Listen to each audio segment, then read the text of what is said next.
L'examen pulmonaire, c'est pareil. On commence toujours par les signes fonctionnels. Donc, c'est un peu il y en a qui sont communs avec la cardiologie, par exemple la douleur thoracique. Douleur thoracique, c'est pas qu'un infarctus du myocarde, ça peut être aussi une pneumopathie, ça peut être une pleurésie, ça peut être plein de choses. Généralement pas un cancer. Hein. Les patients disent toujours mais c'est pas possible, j'ai pas mal. Les cancers, ça fait très rarement mal. C'est plutôt des problèmes infectieux. Voilà. Donc une douleur thoracique. Pareil, si vous avez une douleur en haut, en bas, à droite, à gauche, plutôt le matin, le soir, ça change. Et puis le truc qui est caractéristique du poumon et des bronches, c'est la toux et les crachats. Donc il ne faut pas oublier de demander, les gens ne pensent pas forcément à vous le dire, est-ce que vous toussez, est-ce que vous crachez, qu'est-ce que vous crachez, ça c'est pas très ragoûtant, mais est-ce que c'est jaune, vert, blanc, rouge, du sang. Voilà, donc ça c'est les signes fonctionnels. Et l'examen physique, ben, on va pareil, faire l'inspection, l'auscultation, la percussion. L'inspection, donc vous regardez la dyspnée, la fréquence respiratoire, donc vous calculez pareil, vous prenez votre montre, ou votre... maintenant vous ne prenez pas votre montre, vous prenez votre iPhone, mais un truc qui mesure le temps, et vous mesurez combien il y a de cycles respiratoires en 30 secondes. Puis vous multipliez par 2, vous avez le nombre de cycles respiratoires par minute, sachant que la normale c'est de 16 à 20, au repos. Bien sûr, il ne faut pas mesurer ça après une séance de sport. Vous mesurez au repos. Si c'est plus de 20, c'est qu'il y a une tachypnée. C'est pas normal. Ça veut dire que la personne a du mal à respirer, qu'elle est en train de faire un effort parce que probablement elle est en train de désaturer. C'est sa saturation dans l'oxygène qui descend. Ce qu'on peut aussi voir, c'est des majorations d'amplitude. Par exemple, c'est pas tout à fait normal. Là, vous voyez très bien quelqu'un qui vient de faire un effort, typiquement, il a une tachypnée avec une augmentation de l'amplitude respiratoire. Il est en train de compenser un besoin en oxygène plus important du fait de l'effort musculaire. Si vous avez quelqu'un qui est comme ça alors qu'il n'a pas fait d'effort musculaire, c'est absolument pas normal. Et puis vous pouvez avoir des bruits, même sans l'auscultation, enfin même sans le stéthoscope, notamment les asthmatiques, vous pouvez très bien entendre le sifflement expiratoire, ou alors quand il y a un stridor, c'est-à-dire un bruit laryngé, quand il y a par exemple les bébés qui font une laryngite striguleuse, c'est horrible, ça fait comme ça quand ils respirent. C'est très impressionnant et c'est très grave, il faut vite les amener parce qu'ils peuvent complètement fermer leur système respiratoire. Donc ensuite on a vu la toux, les crachats, et puis vous allez regarder s'il y a des signes d'hypoxie. Donc ça c'est la cyanose. Alors je ne sais pas si vous voyez bien, mais la dame elle a les lèvres toutes violettes. Hein, normalement, alors à moins qu'elle ait mis un rouge à lèvres violet, mais là c'est pas le cas. Normalement on a les lèvres quand même rouges ou enfin pas violettes. C'est le premier signe d'hypoxie. Et puis après, quand vraiment ils sont très très hypoxiques, ils sont tout bleus de peau. Mais là, vraiment, c'est que c'est très très grave et c'est un peu trop tard généralement. Donc ça, c'est la cyanose. Et un deuxième signe d'hypoxie, mais chronique, cette fois-ci, ça prend plusieurs mois, c'est l'hypocratisme digital. Vous avez un exemple ici, c'est les doigts en baguette de tambour. C'est-à-dire que les ongles sont concaves dans les deux sens. Au lieu d'être juste concaves comme ça, ils font une espèce de boule. Et ça, c'est un signe d'hypoxie chronique. Voilà. Et ensuite, vous avez les signes de détresse respiratoire. Quand vraiment les gens sont en train de perdre leur oxygène, il y a tous les muscles respiratoires qui se mettent à fonctionner, non plus seulement le diaphragme, qui est le muscle respiratoire principal.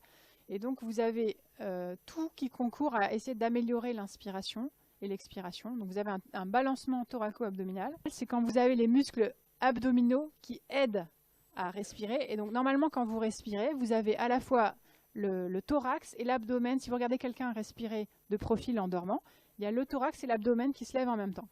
Parce que le diaphragme ne marche plus et donc les abdos aident, poussent. Et ça, c'est pas du tout normal. Ça veut dire qu'il est en train de s'épuiser. Vous pouvez aussi avoir un tirage susclaviculaire. C'est les muscles du cou qui vont aider à tirer. Donc, les muscles intercostaux, vous avez les côtes qui se creusent parce qu'il y a des petits muscles qui jouent. Et chez les enfants, vous avez les ailes du nez qui battent comme ça. Chez l'adulte, ça ne le fait pas, je ne sais pas pourquoi.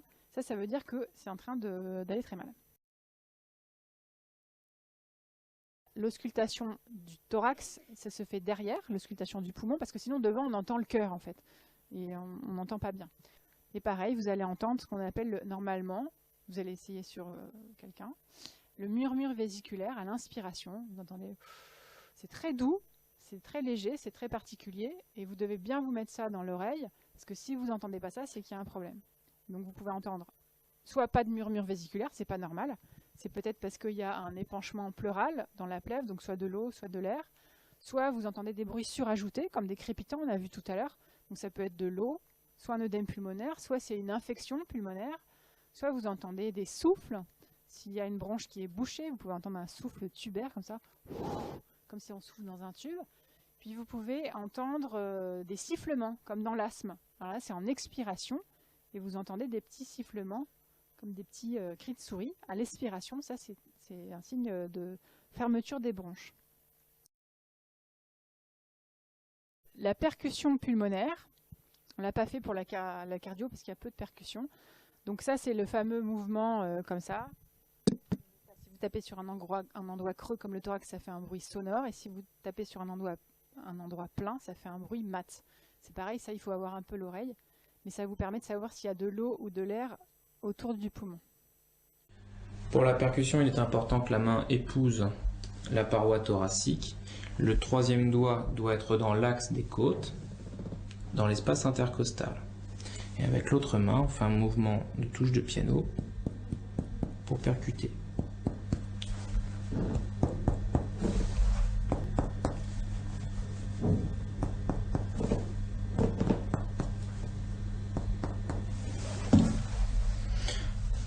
L'examen est bilatéral et symétrique.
Et la palpation, pour le poumon, c'est de voir s'il y a des vibrations vocales.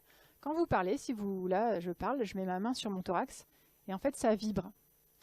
Donc c'est pareil, vous essayez sur quelqu'un et vous mettez les deux mains comme ça sur le thorax et vous le faites parler. Et c'est pour ça qu'on dit 33, le fameux 33.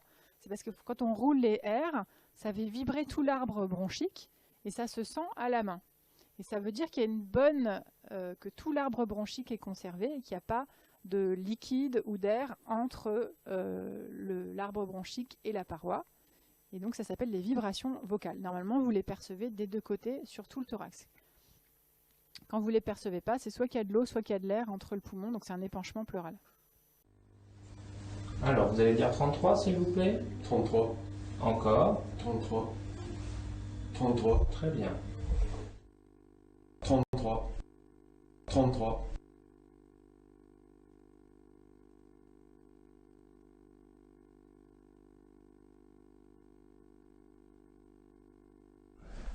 Dites 33. 33.